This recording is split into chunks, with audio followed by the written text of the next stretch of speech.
Salut à tous, aujourd'hui je vais vous parler d'un manga qui peut surprendre, Onani Master Kurosawa, qui se traduit en français par Kurosawa, le maître de la masturbation.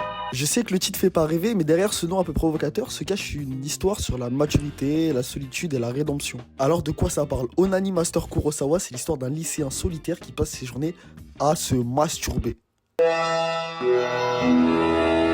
C'est-à-dire qu'il va au lycée, il se masturbe au lycée, Mais ça serait trop bête de résumer l'œuvre qu'à ça, parce que rapidement, ses actions ont des conséquences sur la vie de ses camarades et l'histoire devient plus profonde qu'on ne pourrait le penser. Au début de l'œuvre, Kurosawa est un personnage presque antipathique, il agit de manière égoïste et se moque des autres, pensant que personne ne peut comprendre sa solitude, mais rapidement, un événement change tout. Il est pris la main dans le sac, dans le slip. Attrapé, on flingue mon délire.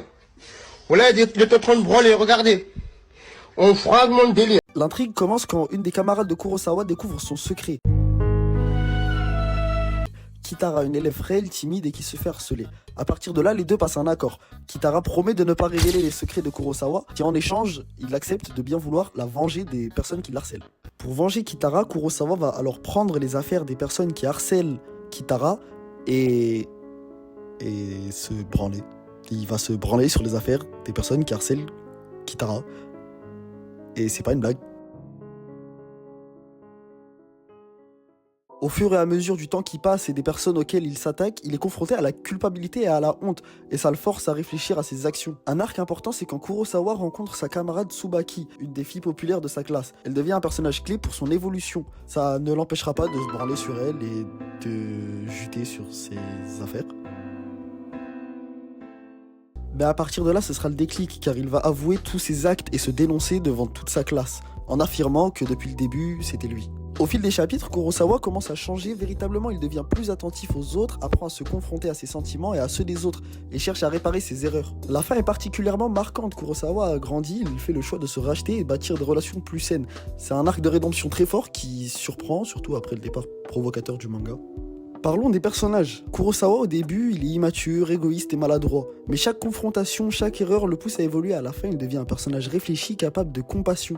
Tsubaki, une fille belle et populaire qui est appréciée de tout le monde. Sans elle, Kurosawa resterait coincé dans ses habitudes. Il finit par développer des sentiments au fur et à mesure de l'œuvre, ce qui va le pousser à devenir une autre personne. Il y a aussi d'autres camarades. Chacun reflète les conséquences des actes de Kurosawa. Certains sont drôles, d'autres sont touchants, mais tous lui permettent de progresser. Ce qui est fascinant, c'est de voir comment des interactions simples, parfois un conflit, parfois un dialogue, peuvent provoquer un changement énorme chez quelqu'un. Après, derrière l'humour et le côté trash, le manga explore la croissance personnelle. Le manga montre qu'évoluer demande du temps et de la réflexion. Et c'est ce mélange qui rend le manga surprenant et touchant. On commence avec un titre provocateur et on finit avec une véritable leçon sur l'adolescence et la maturation personnelle. J'ai vraiment apprécié le style graphique, il est simple mais très expressif. L'œuvre utilise une sorte d'humour visuel pour détendre les scènes plus lourdes, ce qui équilibre parfaitement l'histoire.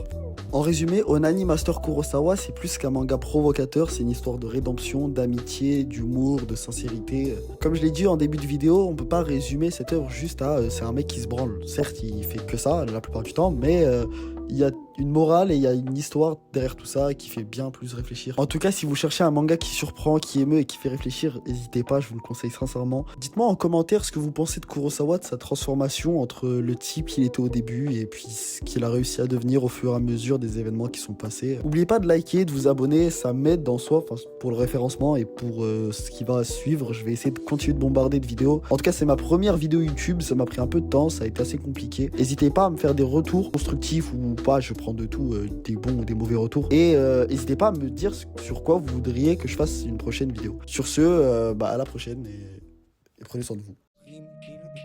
On va pas trimer, je veux les privilèges, le beurre et les streams.